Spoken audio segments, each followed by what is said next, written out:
Today on CityCast Denver.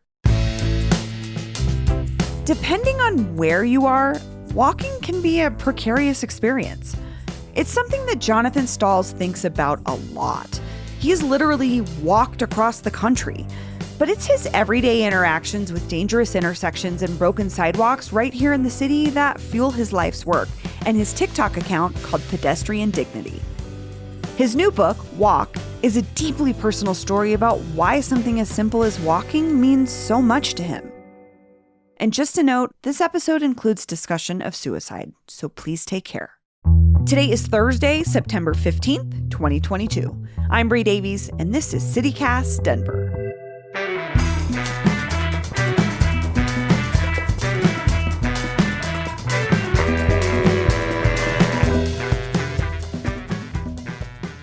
Jonathan Stalls, welcome to CityCast Denver. Thank you. Grateful to be here. So you're the walking guy, like you're kind of famous for it, and you've written this whole book about walking. But I want to know, Jonathan, why do you walk?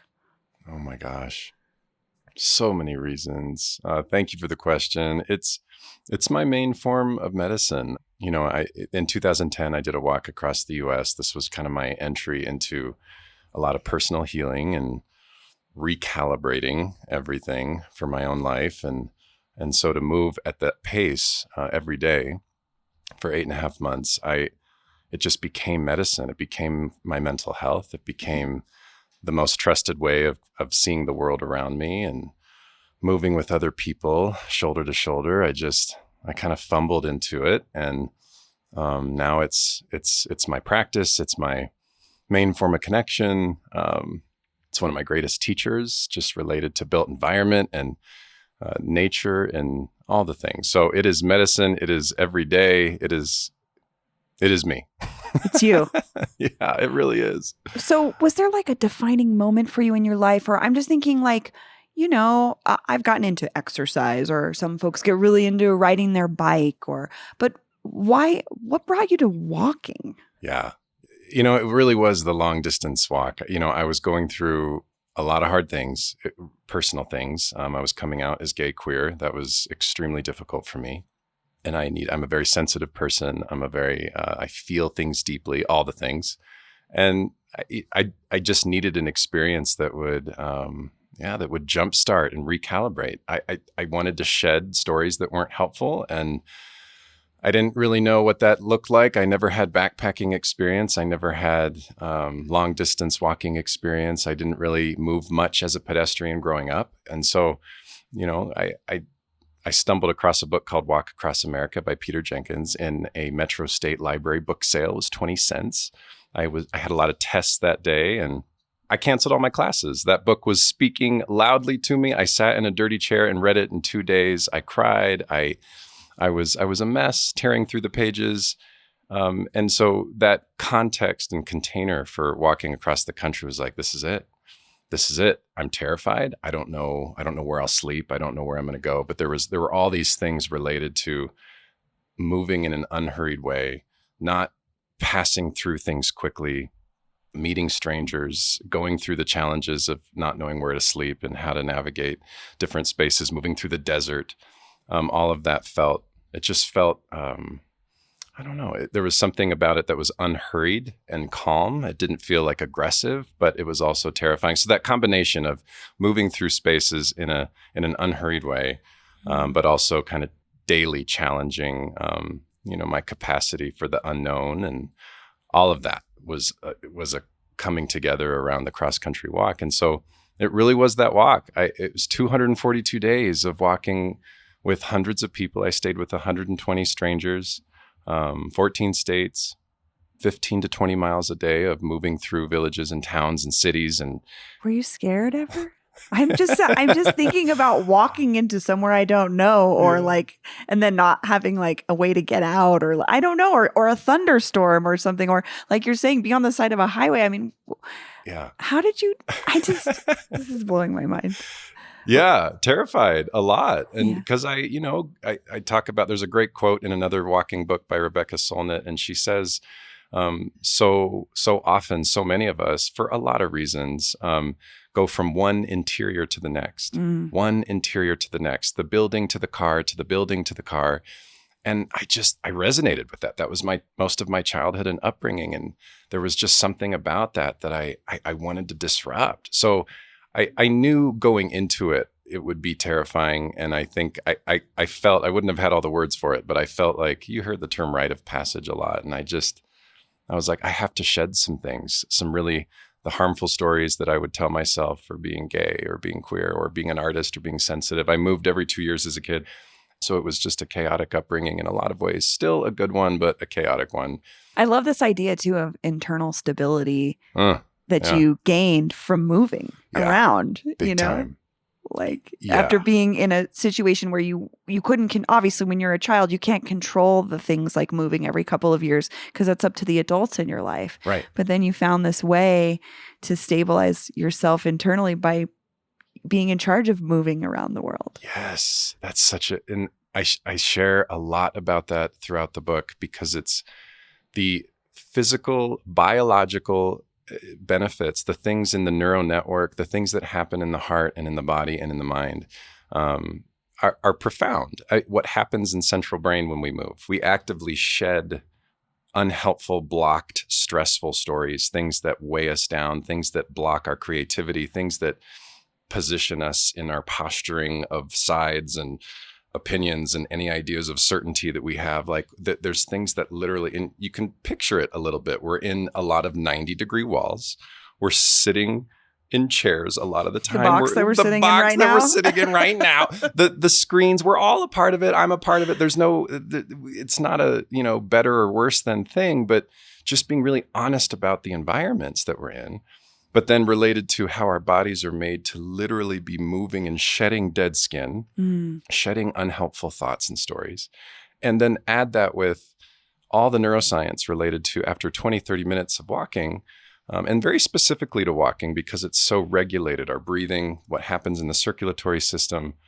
But we actively add new neural pathways.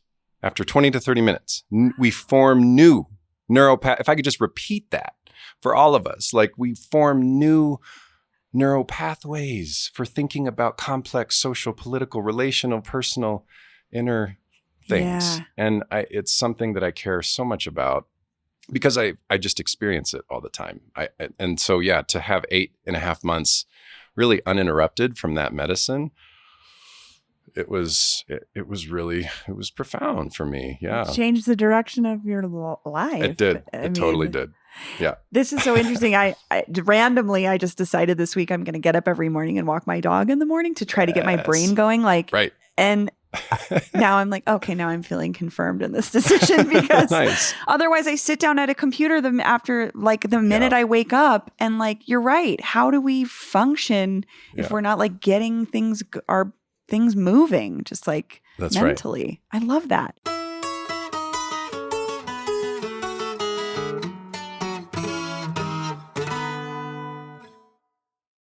Are you still quoting 30-year-old movies? Have you said cool beans in the past 90 days? Do you think Discover isn't widely accepted? If this sounds like you're stuck in the past. Discover is accepted at 99% of places that take credit cards nationwide. And every time you make a purchase with your card, you automatically earn cash back. Welcome to the now. It pays to Discover. Learn more at discover.com/credit card. Based on the February 2024 Nielsen report. My cat Freddie loves to be brushed and cuddled. But stirring up his cat allergens meant sneezing and itchy eyes. Then I found Purina One Live Clear. It's cat food that reduced the major allergen and my suffering in as little as 21 days. Now, we feel closer than ever. If you have issues with cat allergens, you really need to try Purina One Live Clear.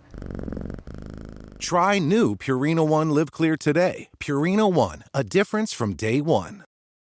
In the introduction to your book, you describe a dark time in your life, and you feel that it was actually turned around by walking. Could you share that story?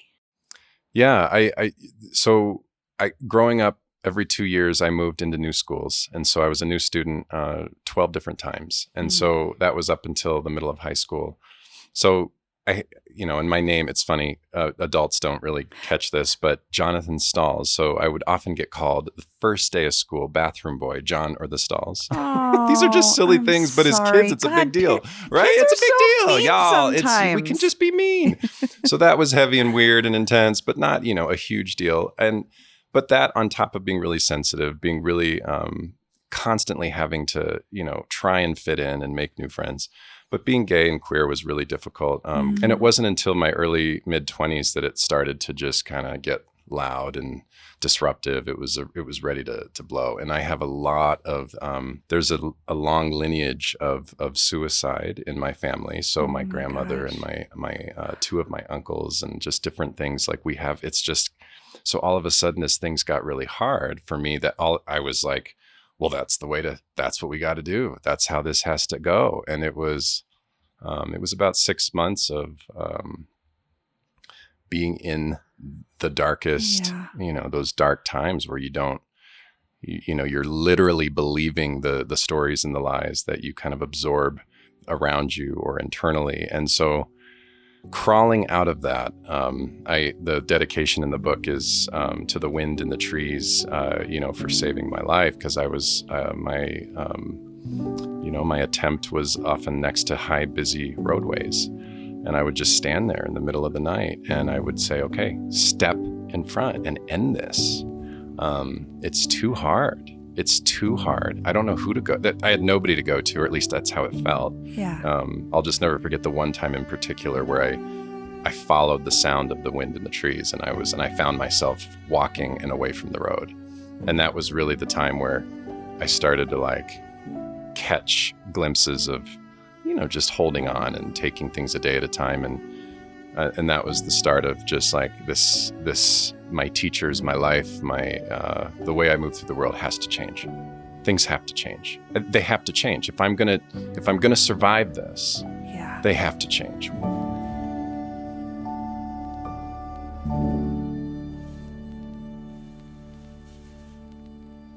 And then that led up to a series of things that resulted in doing the long walk, because I just wanted something that would cement this, not perfectly. I'm a hot mess a lot of the time. Y'all, I walk and I have a smartphone under trees and I'm tweeting. Let's be real. I'm a hot mess. It's not just all peace and good. I'm behind the screens. I sit in walls all the time. I get rides in cars. This is not, but the medicine of moving and walking helped me find a way into a family of teachers that are trees and sky and strangers and birds and water systems and different communities and backgrounds from different perspectives. And there were a lot of other things I attached to the long walk, but it was personal healing in its deepest way. Yeah. Well, I'm glad that you're here. Thank you. And I'm glad that you had that moment, because a lot of us don't. And that's when we lose people. Yep. I've been in that place myself. I've had that moment where I thought the world would be a lot better if I wasn't taking up space. And I have to say, I came to it 2 years into sobriety when things are supposed to be good, right? You're getting your life together, but that's when you're really facing your shit. Oh my God. And I dove headfirst into exercise a little bit differently, but I look at those moments and I think, thank God the wind blew. Yeah. Thank God. Right. You know what I mean? Exactly. It's amazing.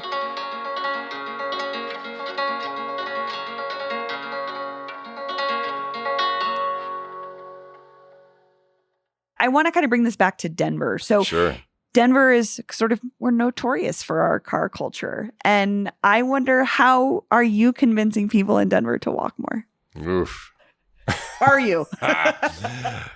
One of the things I'm always sharing pretty much when I go live on TikTok and I'm moving with different people or in the videos or in the text, I'm very intentional about this is not car shaming. This is not getting rid of cars. That's not what this is. I use the terminology a lot, decentering, and specifically decentering the single occupant personal vehicle as a strategy for reimagining and recalibrating how we see transportation and our investment into it. The hard part is that we don't often have yet the engineering that makes for those that do drive to just all of a sudden replace their trips. Thinking about our transit and transit frequency and transit access and safety. And a lot of people will ask, well, is Denver a walkable city, or what's the most walkable city for you? And I get it all the time. And I'm like, y'all, check out, I invite people to base the walkability or rollability based on these arterial networks. The arterial roads, which are the larger commercial. They're the big strips, the Colorado Boulevards, the Federal Boulevards. Yes, the Alamedas, the Sheridans, the ones that, and especially in Denver, we're far from, walkability, rollability when we really look at the networks where most of the people who live here and work here and who've grown up here live. And So I would just say that, yes, there are things that I'm seeing where people are replacing some of their trips. They're trying more transit. They're trying to break up their car trips. And we're all trying to get creative, with our network and just how to encourage it. But it's hard when the engineering isn't.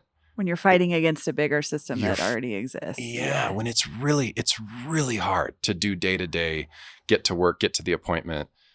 It's not an easy transition. And so it's just constantly experimenting. Is there somewhere in Denver that you love to walk? Like that feels good, or that, you know what I mean? Like really fits all of the things that you love about walking. Oh my gosh. Or a neighborhood, or a strip, a particular area. I mean, I obviously love our park system here. Right. It's phenomenal. It's awesome. Yeah. Our park system is so great. I could go on and on about access to the parks, but the positive side of things is, I love our parks. I love how they bring people together. And usually a lot of the parks will have wider, spacious walkway rollways once you're inside of them. The Union Station area, just the plaza in front of it is positive. Yeah. Like it's hard when we think about, again, I think public restrooms and like the larger public story of feeling safe and connected and integrating all that. But just from like a built environment plaza standpoint, like to sit there and watch kids and families run through those fountains and relax and slow it down, and you don't have the noise of cars kind of everywhere around you. I love that. I go there a lot. I really like, parts of the Platte River that connect, and some of the work that's being done to improve the Platte River Park is great. Yeah. So we do have some good things. Yeah. We got some good things. Jonathan Stalls, thank you so much. Thank you. Thank you, Bree. And here's what else Denverites are talking about.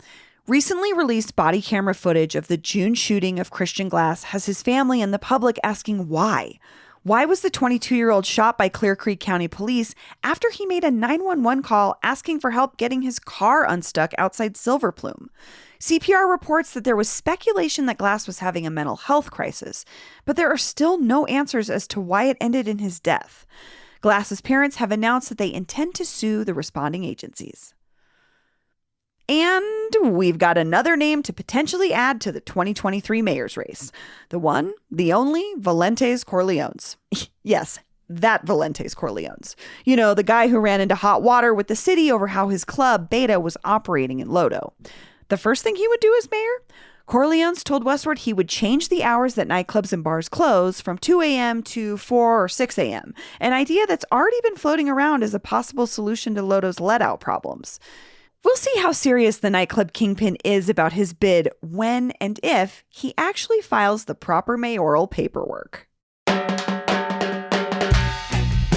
That's all for today here on CityCast Denver. If you enjoyed the show, why not take a minute to tell my best friend David, who doesn't listen to this show, about us? Rate the show wherever you get your podcasts and subscribe to our morning newsletter.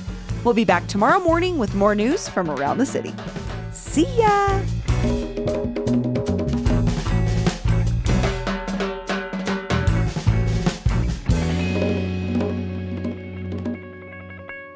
See ya. That was so creepy. See you later. Let me try that again.